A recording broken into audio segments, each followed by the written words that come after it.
Olha, normalmente eu gosto muito de histórias de cidades pequenas em que a gente acompanha a trama de uma família, ou uma trama familiar, dentro desse cenário. Mas, infelizmente, esse não é o caso de Era Uma Vez um Sonho, porque esse filme, para mim, não funcionou. Olá, olá! Seja muito bem-vinda, seja muito bem-vindo. Esse é o Cinefilia. Era Uma Vez um Sonho, tem cara de Oscar, mas eu espero que não concorra a nenhum Oscar.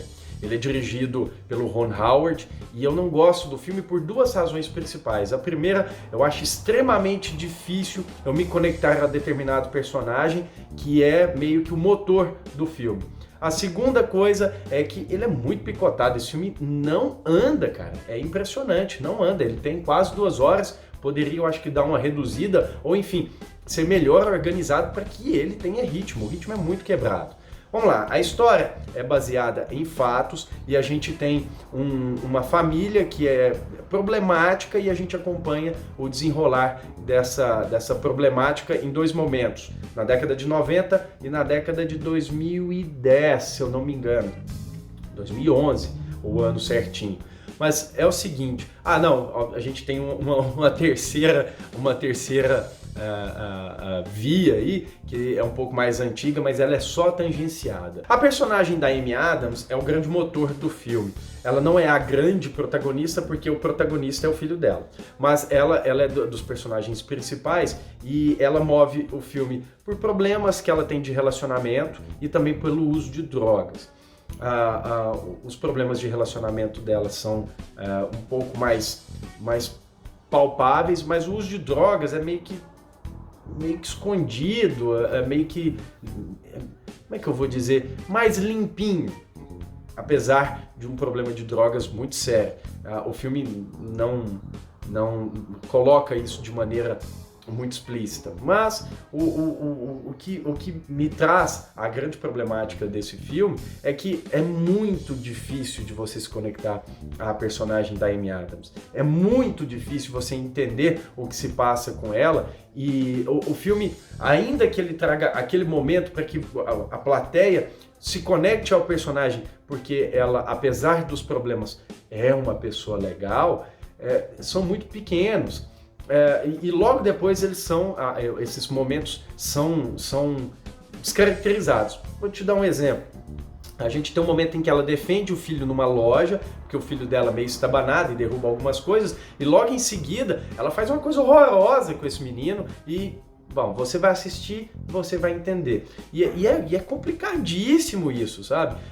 É um momento que você fala, cara, o diretor, o roteiro, não está ajudando a gente a se aproximar dessa personagem. Isso também acontece no futuro, quer dizer, na linha temporal de 2011, principalmente, por exemplo, na cena da clínica, é difícil você se conectar à personagem dela e é difícil você entender as coisas que as pessoas fazem por ela, justamente porque ela é uma pessoa muito complicada. A Amy Adams tá bem, mas o personagem não ajuda ela, o roteiro não ajuda ela. Então a gente só tem uma pessoa muito antipática. Agora, quem tá muito bem é a Glenn Close. E olha que o personagem dela também é cheio de problemas, mas é uma personagem que você se conecta melhor. Você entende as dificuldades daquela personagem, ainda que um grande problema pelo qual ela passa quando a gente vê a história no passado é apenas tangenciado. É mais uma vez o filme tangenciando aquilo e deixando a gente meio que, cara, conta mais. Vamos ver pelo que ela passou, além dos problemas com a filha. Vamos saber mais. O filme não deixa você saber. Mas a Glenn Close está muito bem. Eu acho que até ela pode ser indicada ao Oscar nesse filme, ainda que, olha, eu não queria isso não, é premiar um filme ruim, quer dizer, mesmo a indicação seria premiar um filme ruim. A direção do Ron Howard e a fotografia do filme são vistosas, no sentido de captação de imagens bonitas, a gente tem toda principalmente no início do filme, no prólogo, a gente tem uma ambientação muito legal de onde o filme vai se passar, pelo menos naquela linha temporal, e como isso é diferente, aquela lembrança muito bonita da década de 90 em relação à volta do garoto para conversar com a mãe, quer dizer, ele já adulto para conversar com a mãe, para ajudar a mãe, quando a gente tem uma fotografia mais escura. Essa diferença é bacana e o início do filme é muito bonito, ainda que eu acho o prólogo, que tem 10 minutinhos, meio demorado, enfim. Agora, de maneira geral, a direção do Ron Howard depois meio que não faz muita coisa. E ele utiliza de uma câmera subjetiva em determinados momentos, principalmente em relação ao garoto, para que a gente se coloque no lugar dele. E que também não diz a que veio, não funciona. E aí a gente tem a problemática de como o filme é truncado. Ele corta entre as linhas temporais e a história parece que não anda. Acontece uma coisa, ele fica sabendo, aí ele volta no passado, quer dizer, a gente volta no passado para entender determinada coisa, e o filme fica truncado. Chega um momento que a gente quer que as histórias se desenrolem, e elas ficam meio que se travando uma a outra, assim. Vai até um ponto aqui, aí a outra alcança, vai até um ponto aqui, a outra alcança, e não vai, sabe? Não vai. É bem complicado. Eu acho que é menos um problema da montagem e mais do roteiro, porque a montagem está seguindo ali o que o roteiro quis.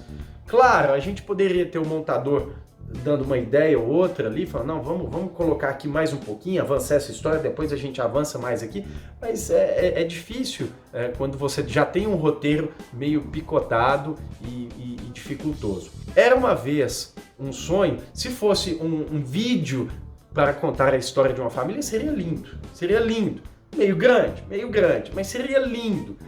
Se você fosse daquela família, você ia morrer de chorar. Agora, como um filme, contada uma história em que você deve se conectar àqueles personagens, olha, eu não sou amigo deles, eu não sou da família e por isso eu não gostei e vai levar uma nota, na minha opinião, 4,5.